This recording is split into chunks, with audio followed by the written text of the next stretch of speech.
বন্ধুরা, আগামী 20শে অক্টোবর 2025 সোমবার দিন কালী পুজো।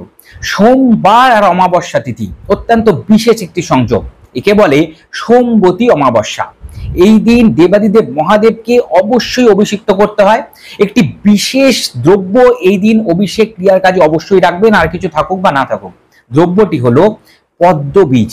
বন্ধুরা, এই পদ্ম বীজ আপনারা দশকর্মা দোকান থেকে অতি সহজে সংগ্রহ করতে পারবেন। একটা পদ্ম বীজ আগে থেকে সংগ্রহ করে রেখে দিন, জল নিন, তার মধ্যে পদ্ম বীজটা দিয়ে দিন এবং সেই জল দিয়ে দেবাদিদেব মহাদেবকে অভিষিক্ত করুন, মহাদেবের মাথায় বেলপাতা দিন।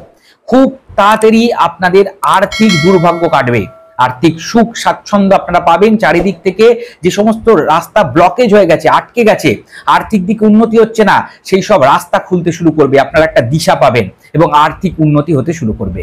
বন্ধুরা, এরপরে রাত্রেবেলা দীপান্বিত অমাবস্যার দিন আমরা প্রত্যেকেই প্রদীপ প্রজ্বলিত করি।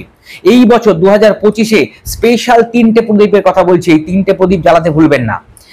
এই দিন সন্ধ্যের পরে আপনারা যে কোনো শিব মন্দিরে গিয়ে বা যে কোনো শিবলিঙ্গের সামনে আপনারা একটি প্রদীপ জ্বালাবেন। এটি ঘিয়ের প্রদীপ হবে, সাদা সলতের হবে এবং এই প্রদীপের মধ্যে একটুখানি আপনারা কালো তিল দিয়ে জ্বালাবেন। ঘিয়ের প্রদীপ কালো তিল দিয়ে আপনারা মহাদেবের সামনে প্রজ্বলিত করে দিন সন্ধ্যেবেলা।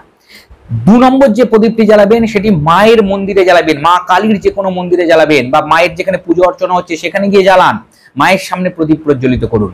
এই প্রদীপ সর্ষের তেলের হবে।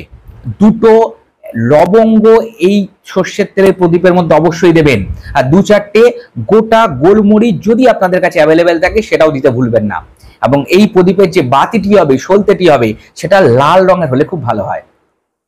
3 নম্বর যে প্রদীপটি জ্বালাবেন এটি আপনারা আপনাদের বাড়িতে যেখানে লক্ষ্মী মায়ের আরাধনা করেন, মা লক্ষ্মীর আসন, সেখানে আপনার প্রদীপটি জ্বালাবেন।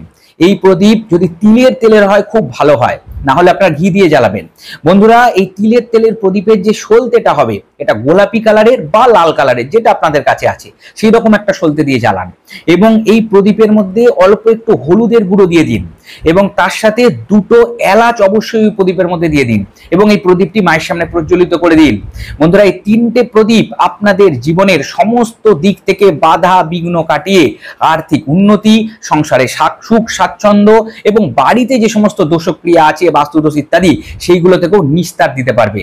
আশা করি এই রকম ভিডিও আপনাদের ভালো লাগে। যদি এরকম আরো পর্ব পেতে চান তাহলে আচার্য ঋত্বিক চক্রবর্তীর ইউটিউব চ্যানেলকে অবশ্যই সাবস্ক্রাইব করে পাশে থাকা বেল বাটন ক্লিক করবেন। আর এই কালী পুজো সংক্রান্ত একটি বিস্তারিত ভিডিও অলরেডি আপলোড করা আছে, সেই ভিডিওতেও চোখ রাখতে ভুলবেন না। আগামী কালী পুজোর সকলকে জানাই শুভেচ্ছা, অভিনন্দন, নমস্কার।